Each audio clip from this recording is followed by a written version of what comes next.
Hello students, today we are talking about undisclosed income and investments in corporate taxation. So what undisclosed income is? ऐसी income जो SSC या फिर किसी business ने earn तो की बट टैक्स अथॉरिटीज़ के पास डिक्लेयर नहीं कराया।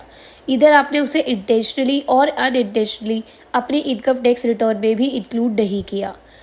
तो ये सारी इनकम अनडिस्क्लोज इनकम और इन्वेस्टमेंट्स के अंडर आती है और इनके ऊपर जो टैक्स रेट है वो डिफरेंट मोड पे आता है और डिफरेंट रेट से आता है।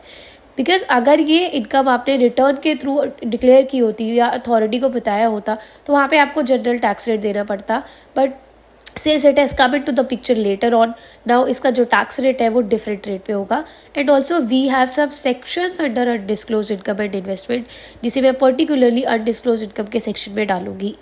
सो आफ्टर इन्वेस्टिगेशंस जब हमारे पास अनडिस्क्लोज इनकम के सेक्शन या कुछ सोर्सेज ऑफ इनकम ऐसे मिलते हैं जो अनडिस्क्लोज है, वहाँ पे इनकम टैक्स अथॉरिटीज़ के पास ये राइट होता है कि वहाँ पे उस इनकम पे वो फाइन या पेनल्टी इम्पोज कर सके। सो जो सेक्शंस हमारे पास अनडिस्क्लोज इनकम और इन्वेस्टमेंट में आते हैं, it begins from section 8 which is cash credit, section 69 unexplained investments, section 69A talks about unexplained money, section 69B talks about investments that are not fully disclosed, and section 69C talks about unexplained expenditure, and in the last section 69D which talks about amount borrowed or repaid on hundi. So the prominent question under this section is, what after we discover an undisclosed income or investment?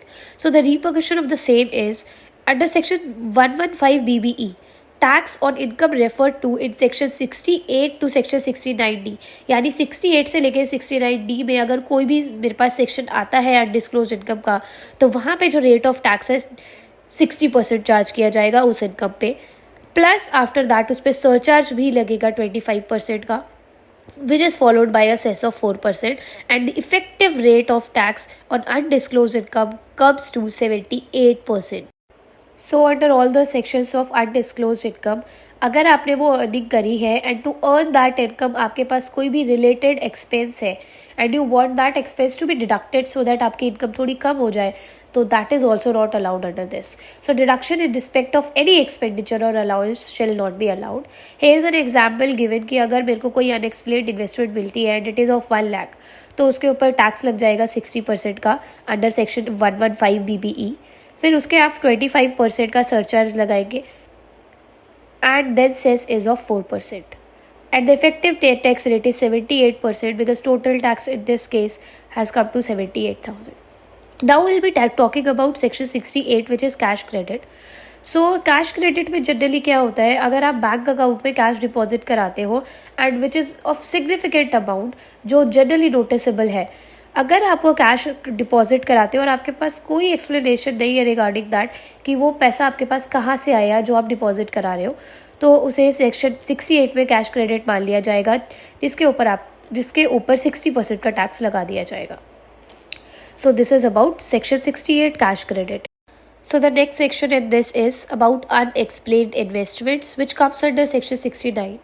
So what happens in section 69 unexplained investment, अगर आप कोई valuable चीज़ खरीद रहे हो which is in the form of investment, we are not talking about expense, this is to be differentiated from section 69C unexplained expenditure.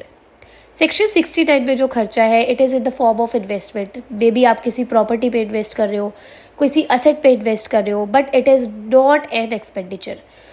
तो जब वो आप एक्सपेंडिचर कर रहे हो in the form of investment, यानी आपने किसी इन्वेस्टमेंट में पैसा खर्च किया है and you are unable to explain where it is funded from, कि आपके पास वो पैसा कहाँ से आया है, even if you give an explanation and it is not satisfactory to income tax authorities, वो इसे unexplained investments की कैटेगरी में डाल देंगे और आपके ऊपर 60% का टैक्स रेट अप्लाई हो जाएगा, which is followed by surcharge and cess.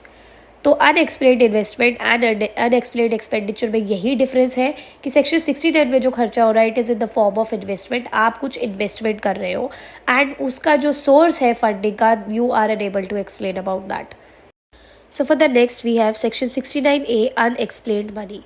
If the assessee is under possession of any valuable article or asset and the person is unable to explain the source of the same, कि वो asset जो वो possess कर रहा है उसके पास ये खरीदने के पैसे कहाँ से आए. Now the clear difference between section 69 and 69A is कि सेक्शन 69 में आप उस टाइम वो परचेज कर रहे होते हो and at that time you are unable to explain. वहाँ पे इनकम टैक्स अथॉरिटीज़ को पता लगता है कि आप ये खर्चा कर रहे हो in the form of investment, और वहीं पे वो जो इनकम है अनडिस्क्लोज कंसिडर कर ली जाती है। बट अनएक्सप्लेन्ड मनी में ये ऑलरेडी आपके पास ये असेट या वैल्यूएबल आर्टिकल पोजीशन में होता है और उसका सोर्स कहाँ से आया है आप उसे एक्सप्लेन नहीं कर पा रहे हो, तो इनकम टैक्स अथॉरिटीज़ इसको अनएक्सप्लेन्ड मनी की कैटेगरी में डालेंगी, which is section 16 which is charge by section 69A। और वहाँ पे अगर आप ये जो भी मनी के पोजीशन में या असेट या वैल्यूएबल आर्टिकल के पोजीशन में आप हो और आप कोई सेटिस्फैक्ट्री एक्सप्लेनेशन नहीं दे रहे हो उसके लिए, तो वो अनएक्सप्लेन्ड मनी की कैटेगरी में टैक्सेबल हो जाएगा at 60%, which is followed by surcharge and cess thereafter. For next, we have section 69C, which talks about unexplained expenditure. If the assessee or taxpayer has incurred some expenditure and some part of that expenditure is inexplicable, जिसमें से अगर आपने total जो expenditure किया है आप उसमें से कुछ पार्ट एक्सप्लेन नहीं कर पा रहे हो, तो वो पर्टिकुलर पार्ट जो है वो अनएक्सप्लेन्ड एक्सपेंडिचर के सेक्शन में आके टैक्सेबल हो जाएगा सेक्शन 69C में। अगर आप होल ऑफ द अमाउंट ही एक्सप्लेन नहीं कर पा रहे उसका सोर्स, तो सारा का सारा अमाउंट अनएक्सप्लेन्ड एक्सपेंडिचर में आकर टैक्सेबल हो जाएगा। एल्स अगर आप पार्ट नहीं एक्सप्लेन कर पा रहे हो तो सिर्फ उतना पार्ट जो है वो सेक्शन 69C में आकर टैक्सेबल हो जाएगा। And the tax rate for the same is 60%, which is already told under all the sections, followed by a surcharge and cess. So the last section talks about section 69D, that is amount borrowed or repaid on हुंडी। अगर किसी person ने amount borrow किया है हुंडी के through and repayment के time पे अगर अकाउंट पे ही चेक के अलावा कोई और सोर्स यूज़ होता है रीपेमेंट के लिए, तो बोरोवर और लेंडर दोनों के लिए ही इनकम मान ली जाएगी वो अमाउंट, और दोनों के हेड्स पे टैक्सेबल हो जाएगा।